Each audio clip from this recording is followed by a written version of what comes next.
We are going to start our online dictation batch on April 22. If you want to join, then you can direct message me on WhatsApp or Telegram. Get ready for the dictation. 3, 2, 1, start.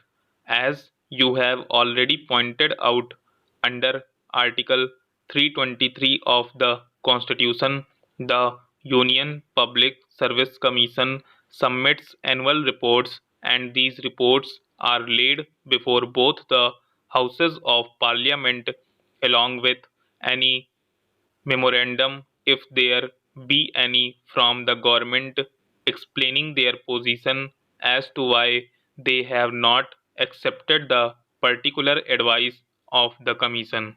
Sir, we have too far received 3 such reports from the commission, and I have gone through these reports. Sir, the general impression that I have gathered after going through these 3 reports is that, apart from the fact that there have been cases of non acceptance of the Commission's advice in many important matters, there are, sir, very serious irregularities committed by the executive government in the matter of appointments to the civil posts and the civil services. If you permit me, sir, I may add that I have found that there are occasions when the government has even bypassed the Houses of Parliament in their anxiety to provide for their favourites. Sir, under Article 320 of the Constitution, as you have already pointed out, the recruitments to civil posts and the civil services are to be made by the Union Public Service Commission. There are two basic ideas underlying this system of recruitment to the civil services adopted in our Constitution. Firstly, we desire that all eligible persons to a particular post should be entitled to enter into a fair and free competition to get that job. Secondly, we want to avoid all elements of patronage in the matter of appointments to our civil services. You will find that under the old regulation, which has been kept in force under Article 372, there are several categories of employment and posts which have been kept away from the purview of the Union Public Service Commission. One of these categories is temporary appointments lasting for less than a year. I maintain from a review of all these reports that the government has abused this power of temporary appointments. The government has used it as a shield to bestow all kinds of patronage. Sir, if you look at the posts, you will find that on the very face of it, they are not temporary posts, but that they are likely to continue for more than a year. Sir, appointments to such posts are made as temporary appointments merely to avoid the Union Public Service Commission.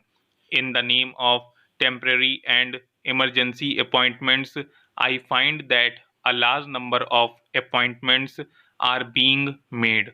The glaring examples are the Community Projects Administration and the All India Radio under the Ministry of Information and Broadcasting. We find, as a matter of fact, such appointments being made by every ministry, but these are the very glaring examples, and I would like the Honorable Minister to tell this House as to how many temporary appointments are being made every year by the government and how many of them are continued even after the end of the year. Sir, they make the temporary appointments and they keep these appointments going on year after year, and they do not also consult the Commission, although under the Constitution they are required to do so. Apart from bringing in an element of patronage in the civil appointments, this procedure acts very unfairly to the other candidates who compare from the open market when these temporary posts are made permanent.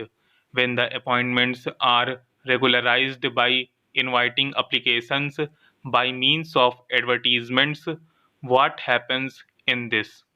We cannot prevent these temporary appointees from competing in such examinations, and these temporary appointees who have gained experience at the cost of the taxpayer compete with the candidates from the open market and do better because of the experience that they have gained. I know it from my personal knowledge that appointments in the temporary cadre are purposely made in order that a particular candidate may gain experience and do better at competitive examinations and have a better chance of getting a permanent government service. Otherwise, he could never have got such a post.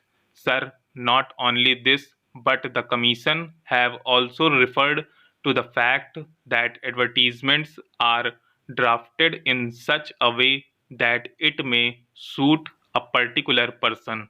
On page 9 of the first report, they say advertisements for posts in the category of technical, scientific, or specialized qualifications are often so drafted by ministries as to tend to restrict the recruitment to the limited circle of persons already holding the posts advertised or analogous posts. One of the main functions of the Commission is to so draft the advertisement without sacrificing the recruitments of the post as to ensure a competitive selection for the post from the widest field. I have looked into the regulations and the method by which the Public Service Commission works in UK. There, the ministries merely inform the Service Commission that they want such a post to be filled with a person of such and such qualifications. The advertisement is drafted by the Service Commission and not by the ministries as is done here. Here, government are anxious to bestow patronage, and therefore it is that they want to avoid going to the Public Service Commission and continue to make these temporary appointments and draft the advertisements themselves. I find from the reports that as early as January 1951, the Commission submitted their proposals to the government as to how the existing regulations should be remodeled so that each case should come under the purview of the Union Public Service Commission.